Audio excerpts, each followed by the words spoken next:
আমাৰ ক'বলৈ বেয়া লগা হৈছে কিন্তু মানুহৰ মাজত এতিয়া কোৱাকুই আৰম্ভ হৈছে যে গুৱাহাটী বিশ্ববিদ্যালয়ক তাৰ এছাম প্ৰশাসনীয় মুৰব্বীয়ে এছাম বিষয়াই বিশ্ববিদ্যালয়খনক বিত্তবিদ্যালয়লৈ পৰিণত কৰিবলৈ বিচাৰিছে নেকি সেইটো কোৱাকুই আৰম্ভ হৈছে।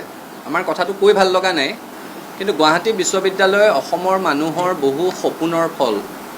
অসমৰ মানুহে সংগ্ৰাম কৰি আজৰি অনা এখন বিশ্ববিদ্যালয়, অসমৰ মানুহে আন্দোলন কৰি লোৱা এখন বিশ্ববিদ্যালয়।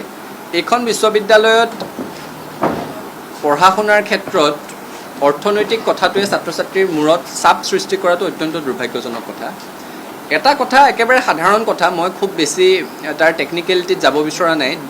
এটা পাঠ্যক্ৰম পঢ়াবলৈ যদি ডিব্ৰুগড় বিশ্ববিদ্যালয়ত পঢ়ি থকা অসমৰ ছাত্ৰ ছাত্ৰীয়ে মাচুল ৰেহাই পায়, তেতিয়াহ'লে সেই একেটা পাঠ্যক্ৰম গুৱাহাটী বিশ্ববিদ্যালয়তো ছাত্ৰ ছাত্ৰীয়ে মাচুল ৰেহাই পাব লাগে। একেই ৰাজ্যিক বিশ্ববিদ্যালয়, একেই চৰকাৰৰ আওতাত আহে আৰু একেধৰণেৰে পৰিচালিত হয়। গতিকে ডিব্ৰুগড় বিশ্ববিদ্যালয়ৰ ছাত্ৰ ছাত্ৰীয়ে আন্দোলন কৰিলে, আন্দোলনৰ পাছত তেওঁলোকে মাচুল ৰেহাই পালে।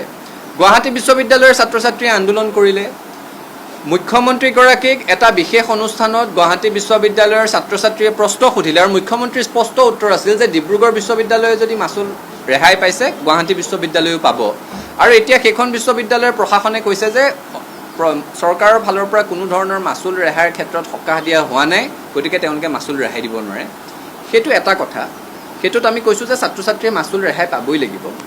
তাৰ বাদেও আন বহুতো অৰ্থনৈতিক কথা বতৰা চলি আছে, যিবোৰক লৈ এতিয়া লাহে লাহে চেপা উত্তেজনাৰ সৃষ্টি হৈছে, সোনকালে বহিঃপ্ৰকাশ হ'ব। আজিকালি 4 বছৰীয়া ডিগ্ৰী কোৰ্ছ হ'ল।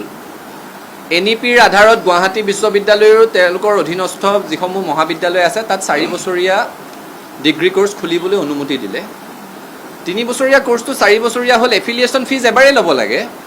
গুৱাহাটী বিশ্ববিদ্যালয়ে 4 বছৰীয়া পাঠ্যক্ৰমটোৰ 4ৰ্থটো বছৰৰ কাৰণে প্ৰতিটো বিষয়ৰ বিপৰীতে প্ৰতিখন মহাবিদ্যালয়ৰ পৰা 30,000 টকাতকৈ অধিক এফিলিয়েশ্যন ফিজ আদায় কৰি আছে বুলি অভিযোগ উত্থাপন হৈছে, যিটো ডিব্ৰুগড় বিশ্ববিদ্যালয় বা অসম বিশ্ববিদ্যালয়ৰ ক্ষেত্ৰত হোৱা নাই। তেওঁলোকে কোনো 4ৰ্থ বৰ্ষৰ কাৰণে বিশেষ ধৰণৰ কোনো এফিলিয়েশ্যন ফিজ লোৱা নাই।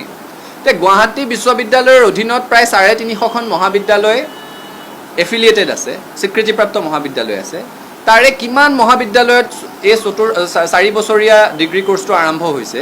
প্ৰতিখন মহাবিদ্যালয়ৰ পৰা 4 বছৰীয়া কোৰ্ছটোৰ কাৰণে প্ৰতিটো 4ৰ্থ বৰ্ষত প্ৰতিটো বিষয়ৰ বিনিময়ত 30,000 টকাতকৈ বেছি যদি সংগ্ৰহ কৰা হয়, সেইটো কিমান ডাঙৰ এটা পুঁজি হ'ব পাৰে আপোনালোকে ভাবক। আৰু সেই পুঁজিটোৰ কি ধৰণেৰে সদব্যৱহাৰ হৈছে, সেই পুঁজিটোৰে ছাত্ৰ ছাত্ৰীক কি ধৰণেৰে উপকৃত কৰিছে, নে সেই পুঁজিটো গুৱাহাটী বিশ্ববিদ্যালয়খনৰ আগৰ কিবা ধাৰ ধুৰ মৰাত, আগৰ কিবা বিত্তীয় নাটনি দূৰ কৰাত ব্যৱহাৰ হৈছে, এই কথাবোৰ কিন্তু স্পষ্ট হ'ব লাগে।